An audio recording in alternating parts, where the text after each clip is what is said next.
The story of mining in Nigeria cannot be complete without the contribution of the National Steel Raw Material Exploration Agency. This is especially so as steel has been largely described as the bedrock of industrialization. And this agency in the last 4 decades has done a lot to drive steel development in the country. Where are we on steel development? What's the story of the National Steel Raw Material Exploration Agency in carrying out the agenda of government in diversifying the economy via solid minerals, and where do we go from here? This we shall be exploring in this episode of Mining in Nigeria. But first, highlights of some events from the diary of the Ministry of Mines and Steel Development. I am Gabriel Ojile. Welcome on board. Do you know, in 2017, Nigeria lost $9 billion in wealth? Do you know the source of this monumental loss is illegal mining? Illegal mining is synonymous with oil bunkering and vandalism. Illegal mining is a crime against the Nigerian nation. Stop illegal mining now. Get a license. Be legitimate. Do it right. Let's now take highlights of some of the major stories in the diary of the Federal Ministry of Mines and Steel Development.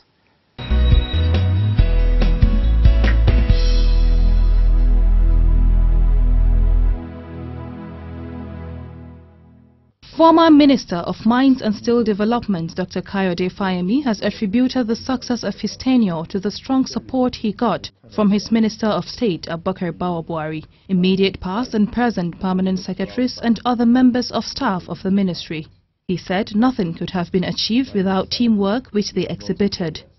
Dr. Fayemi was speaking in an interview in Abuja recently, shortly before his resignation as the Minister of Mines and Steel Development. Whatever we have accomplished in the mining sector over the last 2.5 years has been largely due to teamwork. I've had a fantastic colleague in the Minister of State, Alhaji Buhari. We've worked together in a very, very cooperative and collaborative manner, and everything we've done with a view to realizing the mandate the President gave us. But we've also been blessed with very good permanent secretaries and civil servants who have worked assiduously in a manner that they've never worked before. The sector has just regained momentum and a buzz from a sector that used to be very comatose, in which motivation was lacking, and in which the staff always believed that when you're posted to the mining ministry or solid minerals ministry, as it used to be known, you were being posted to Siberia. The former minister urged the leadership of the ministry not to relent in its efforts to boost the fortunes of the solid mineral sector. He stated that the development of the mining industry cannot be achieved within an electoral cycle, but noted that a pathway has been created by the leadership of the ministry through the provision of a roadmap. I know that the sector is a marathon, it's not a sprint. And the message that I would like to give is really that we remain consistent in what we do, because it's an international sector, it's a sensitive sector. Any change in the sector is perceived in a whole range of manners. Dr. Fayemi said he will continue to be involved and follow activities in the sector from a distance, as he has become very fond of the industry. Dr. Fayemi resigned as Minister of Mines and Steel Development to contest the upcoming Ekiti State governorship elections. He handed over to Honorable Buhari, who is now substantive Minister of the Ministry of Mines and Steel Development.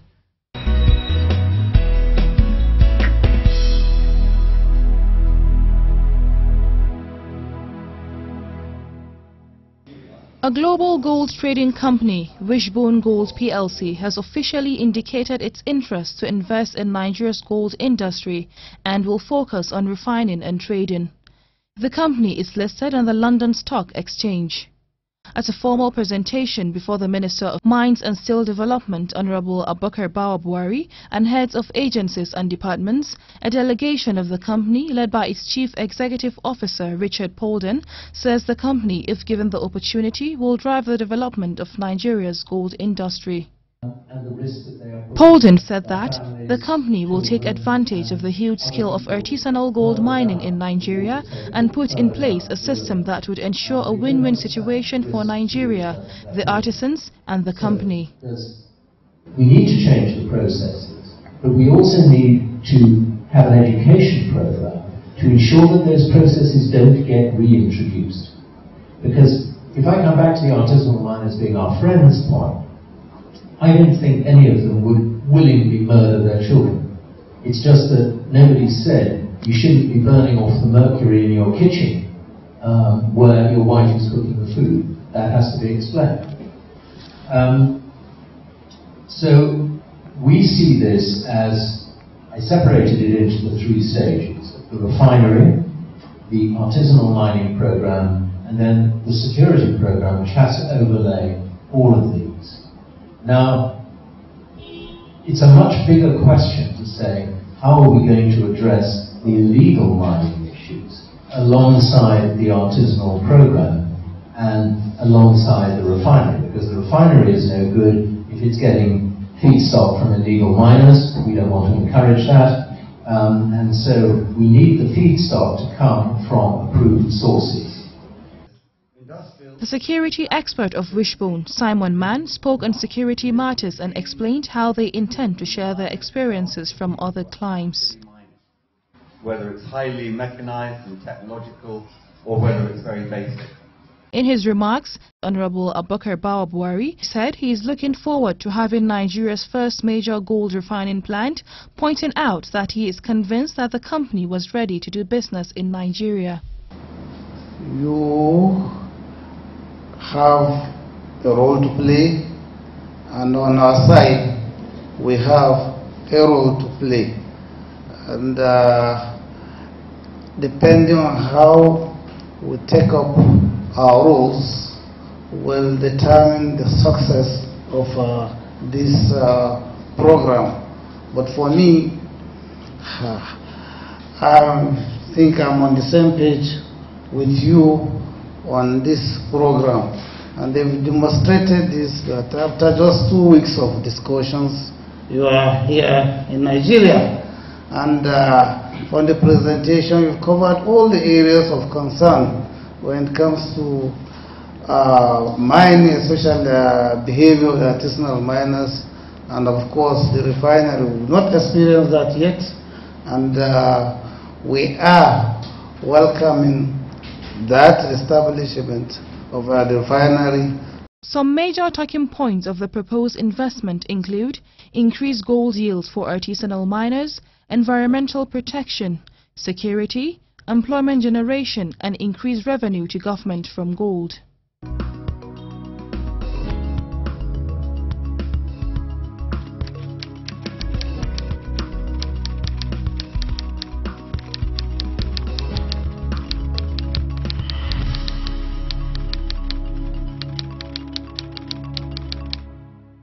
While steel mining, processing and commercialization can readily foster Nigeria's journey into the league of industrialized nations of the world, none of these can be done without large-scale steel exploration. But just how much is the country doing in steel exploration?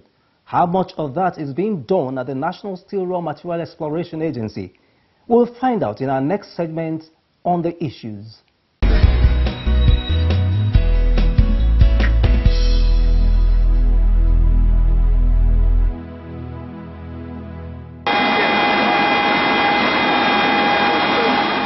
Exploration is very central to the development of the mining industry, without which many mining sites that are today bustling with activities would not have existed.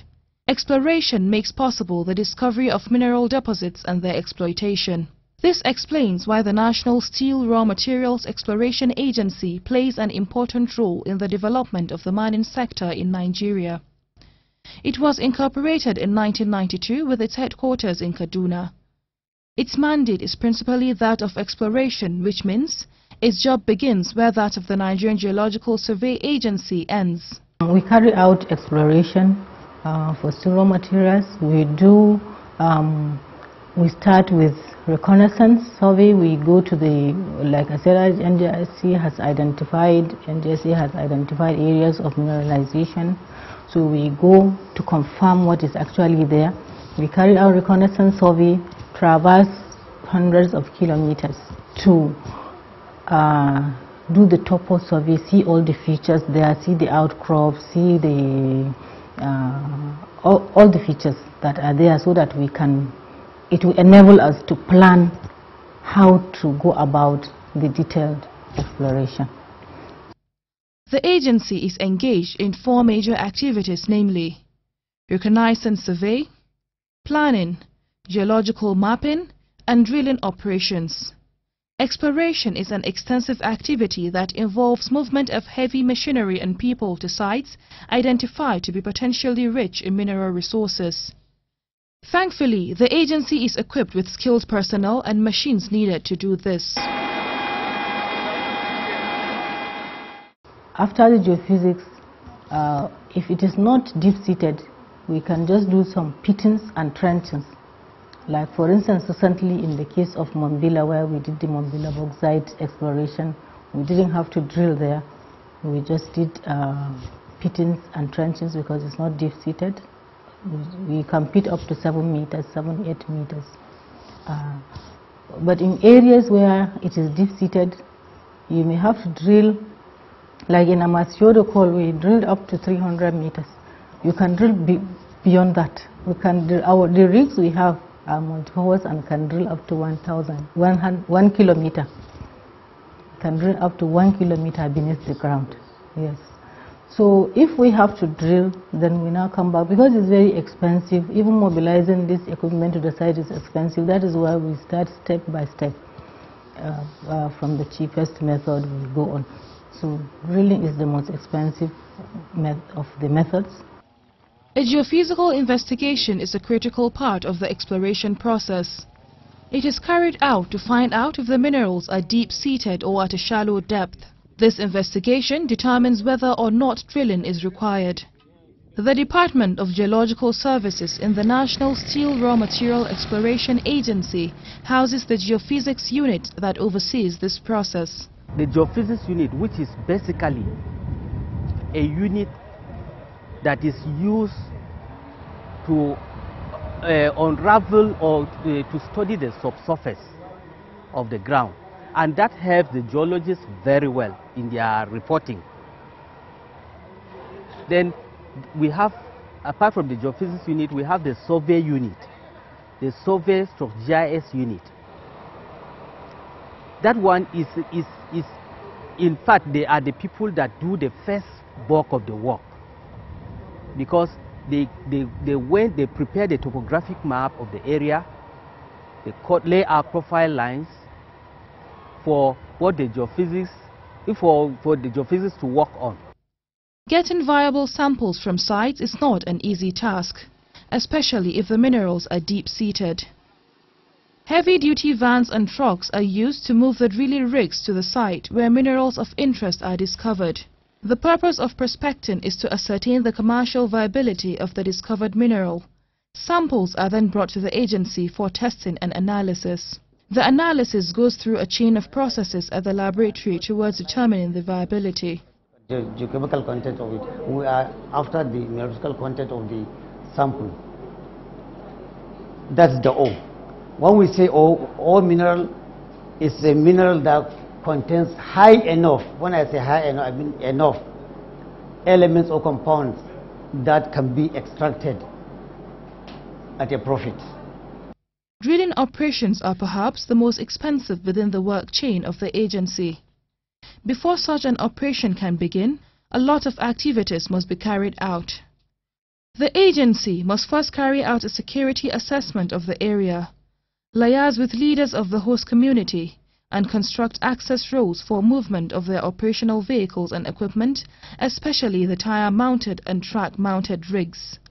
There are 2 different methods of drilling. You must have to confirm whether you have appreciable quantity that is worthy of investment. And it is only by drilling that you can confirm that. Right? So there are several methods that is being adopted, the drilling methods. Either you carry out the conventional method of drilling.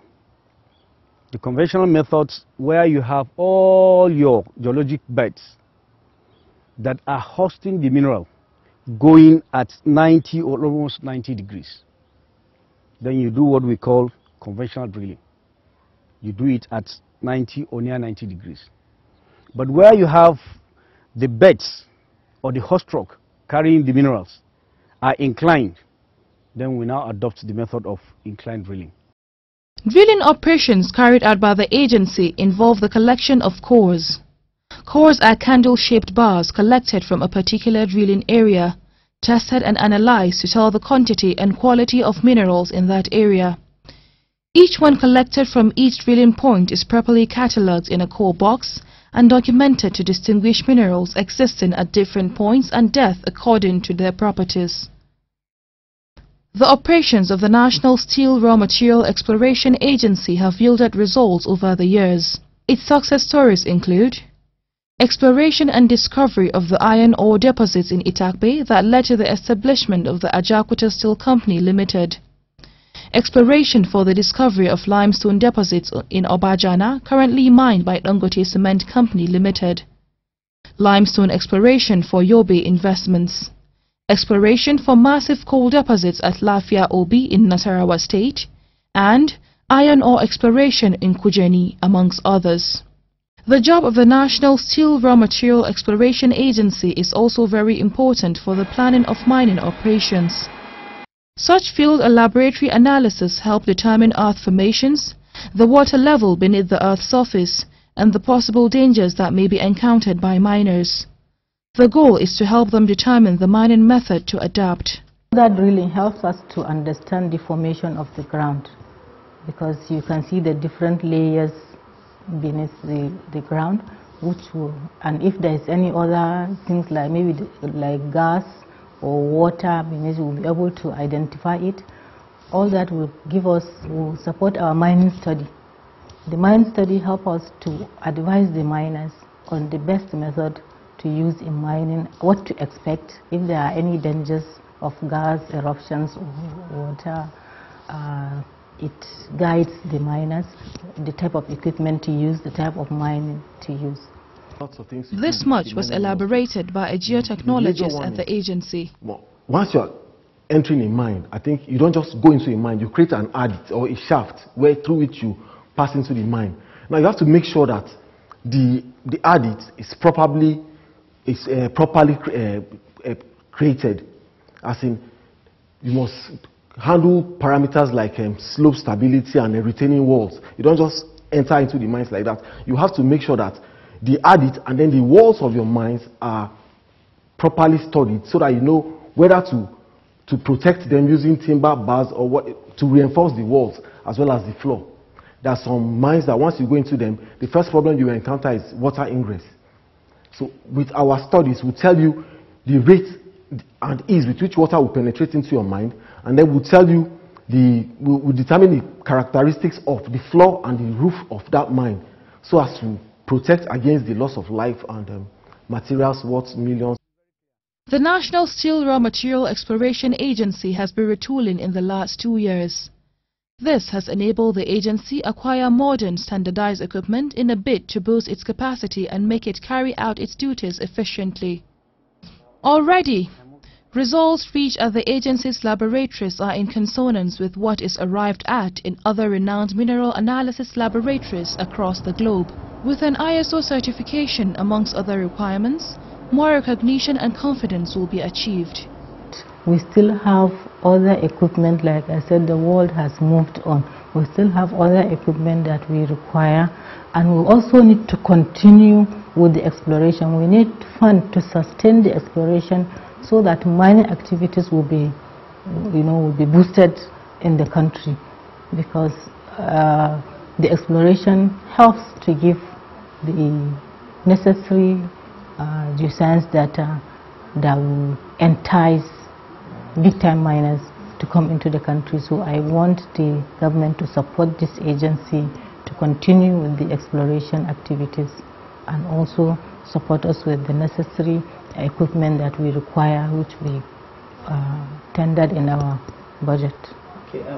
Indeed, the world continues to move on in technological advancement and industrial development. The National Steel Raw Material Exploration Agency has been at the forefront of providing detailed geological information and exploration services for decades. Its role in the development of the mining sector cannot be downplayed, as without exploration, there cannot be any mining. This is indeed an eye-opener. The fact that we do have an agency that carries out large-scale exploration further adds credence to government's focus on the solid mineral sector. All that is required is continued government support, as well as the right actions towards developing the steel sector and the mining industry in general.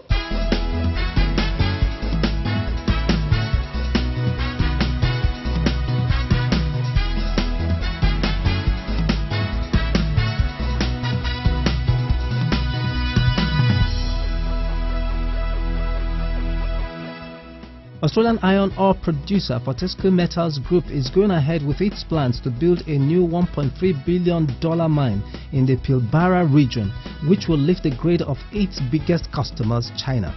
China is increasingly asking for higher quality ore for steel mills to help cut smog. The Eliwana iron ore mine will use the latest technology, including autonomous trucks, and extend Fortescue's rail line 130 kilometers west from Solomon Hub. Production at the mine is expected to begin in December 2020. Scientists from the U.S. Department of Energy's Amis Laboratory discovered a first-of-its-kind copper and graphite combination that they say could have implications for improving the energy efficiency of lithium-ion batteries. The discovery took place after they bombarded graphite in an ultra-high vacuum environment with ions to create surface defects. Copper was then deposited on the ion-bombarded graphite while holding it at elevated temperature at 600 to 800 K. US-focused Paramount Gold Nevada announced this week that results from an independent pre-feasibility study for its 100% owned Grassy Mountain gold project show that the operation has the potential to be profitable at a low gold price.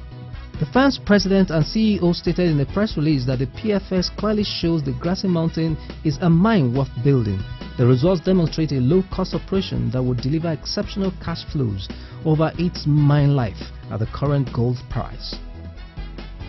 China state-owned Chinalco is set to close the gap on privately run China Hongqiao Group, the world's top aluminium producer, after sealing a deal with the Yunnan government that gives it access to more smelting capacity. Yunnan Metallurgical Group, which controls Yunnan Aluminium Co. Limited, will be merged into China Copper Co. in a joint venture between Chinalco and the Yunnan provincial government, according to a Yunnan Aluminium statement.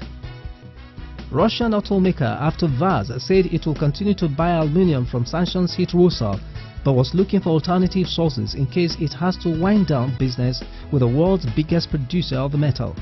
The United States announced sanctions on Rusal on April 6, preventing customers with U.S. exposure from continuing to buy Rusal's metal.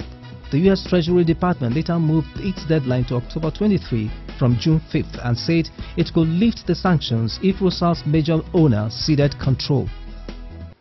Mining is capital intensive and exploration is the key. Nigeria is at the stage where she has to invest heavily in exploration activities because the rewards are becoming more visible every day. With the efforts of the National Steel Raw Materials Exploration Agency and other players in the sector, the future looks bright. Join me same time next week for yet another edition of Mining in Nigeria. Bye for now.